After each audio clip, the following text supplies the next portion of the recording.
अस्सलाम वालेकुम नाज़रीन, मैं हूं Majid Chaudhary. Voice of the day में खुश आमदेद। नाज़रीन, आज हम बात करेंगे पाकिस्तान के अंदर ये जो हाउसिंग सोसाइटी हैं और इनके पीछे ये जो कब्ज़ा माफिया है और नौजवान जो हमारा यूथ है जिनके हाथ में आजकल किताबों की जगह वेपन थमा दिए जाते हैं। ये जो बड़ी बड़ी पोश हाउसिंग सोसाइटी हैं, ख़ास तौर पे इस्लामाबाद रावलपिंडी के हवाले से मैं आज बात करूँगा। ये बच्चों को बहला फुसला के बुलाया जाता है, सिक्योरिटी गार्ड्स की नौकरियां दी जाती हैं, लेकिन पसे पर्दा इनसे कब्ज़े करवाए जाते हैं और कब्ज़े में क्रॉस फायरिंग होती है।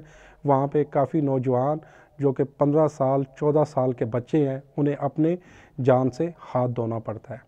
और ख़ास तौर पे जिन बच्चों के हाथ में किताबें होनी चाहिए थी, उनके हाथ में AK-47 थमा दिया जाता है। आज मैं बात करूँगा उन वालिदैन की जिनके ये सहारा है, और वो बच्चे जो मासूम बच्चे हैं, जो 14 साल 15 साल के, उनके वालिदैन जो बूढ़े वालिदैन हैं, जिनकी कमर ऑलरेडी पहले ही झुक चुकी है पूरी ज़िंदगी मेहनत करते हुए, और इस मुल्क में जिस तरह महंगाई का तूफ़ान है उससे लड़ते हुए, और बच्चों का जो गुज़र बसर है और जो फैमिली का जो गुज़र बसर है उसको चलाते हुए, जब उनका बच्चा 14-15 साल की उम्र को पहुंचता है तो वालिदैन को एक उम्मीद, एक आस दिखाई देती है कि ये बच्चे फ्यूचर में उनका सहारा बनेंगे। और ये जो बड़ी बड़ी हाउसिंग सोसाइटियाँ हैं, ये उनको बहलाती हैं, फुसलाती हैं और सिक्योरिटी गार्ड्स की मद में पुरकशिश नौकरियों का झांसा दिया जाता है। वो जो गरीब ख़ानदान है जो 20-25 हज़ार उनके लिए एक बहुत बड़ी अहमियत रखता है, वो अपने बच्चों को सिक्योरिटी गार्ड्स की मद में वहाँ पे भेजते हैं और उनके बच्चों के हाथों में AK-47 दे दी जाती है और कब्ज़े में फायरिंग करवाई जाती है, क्रॉस फायरिंग करवाई जाती है। आज ये मैं बात कर रहा हूँ मुदस्सर अली ख़ान, जो कि टोबा टेक सिंह का रहने वाला था। ये बच्चा, ये आपके सामने स्क्रीन पे ये देखें कि ये एक मासूम बच्चा जिसके हाथों में क्लाशनकोव थमा दी गई।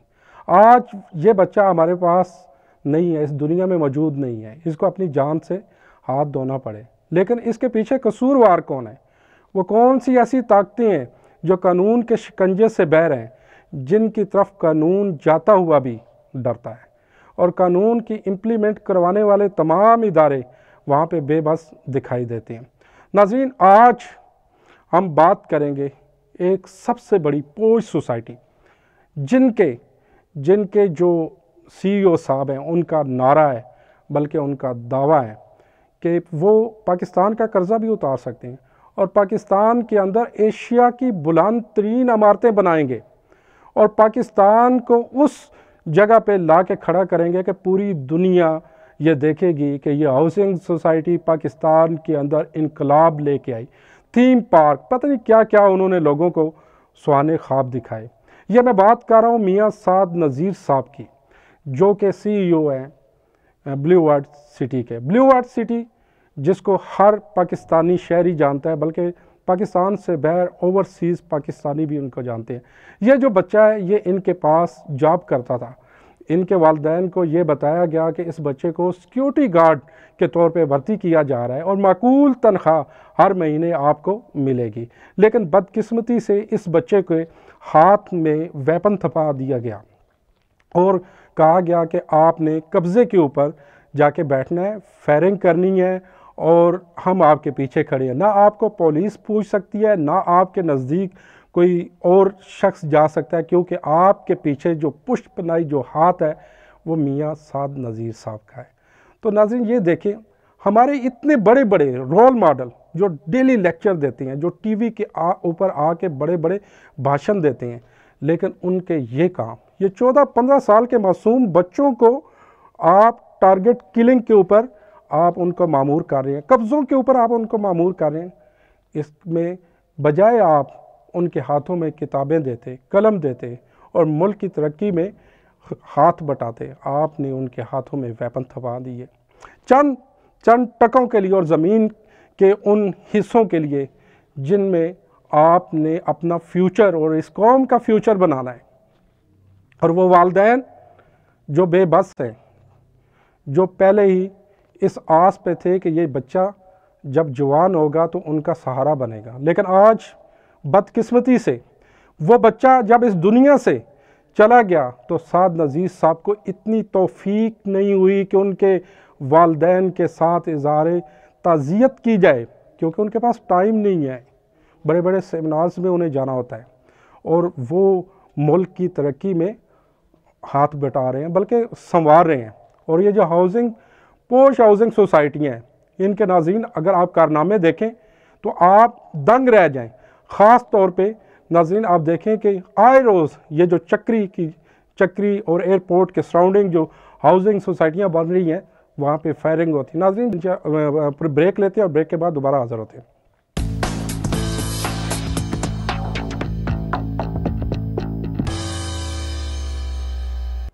वेलकम बैक नाज़रीन। जैसा कि वक्फे से पहले हम बात कर रहे थे, ये पोश हाउसिंग सोसाइटी और मियाँ साद नज़ीर के साहब के हवाले से, और चक्री ख़ास तौर पर चक्री के ऊपर आए रोज़ फायरिंग होती है। ऐसे वाक़यात रूनमा होते हैं।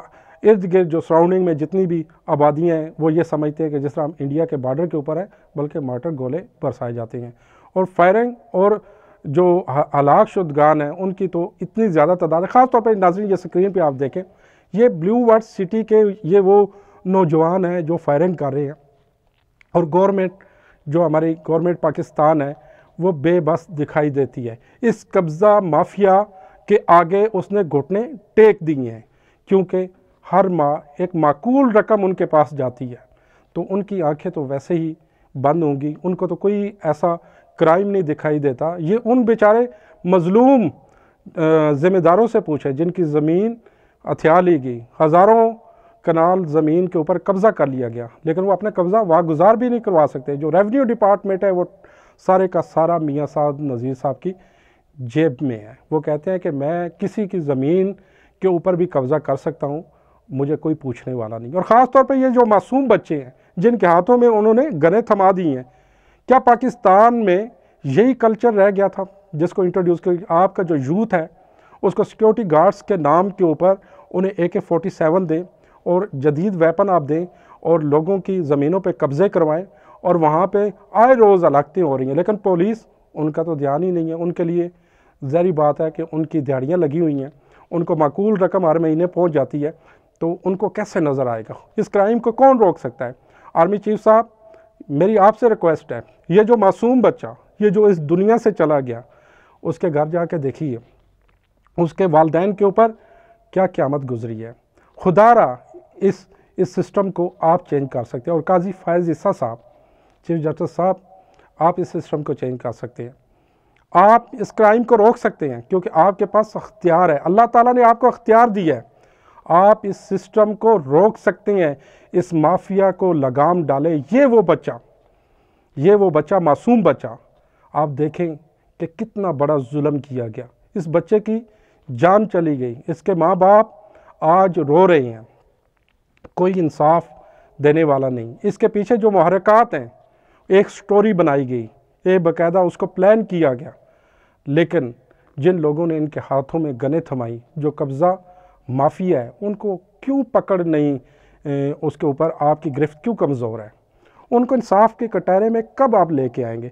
ये जो लाखों एकड़ के ऊपर आप सोसाइटियाँ आए रोज़ बनाए जा रहे हैं, क्या आपने कभी इनको चेक किया कि ये किन लोगों की, किन मज़लूमों की ज़मीनों के ऊपर कब्ज़ा किया जा रहा है, और किन लोगों का कत्ले आम करके उनके खून के ऊपर ये बुनियादें रखी जा रही हैं? पाकिस्तान का ये जो कल्चर है, ये जो ट्रेंड है, इसको चेंज करना पड़ेगा। पाकिस्तान में हकीकी तब्दीली लानी पड़ेगी। और ख़ास तौर पे ये जो बड़े बड़े टाइकून हैं जो कि अपना शराफत का लिबादा ओढ़े हुए हैं, इनको बेनकाब करना पड़ेगा।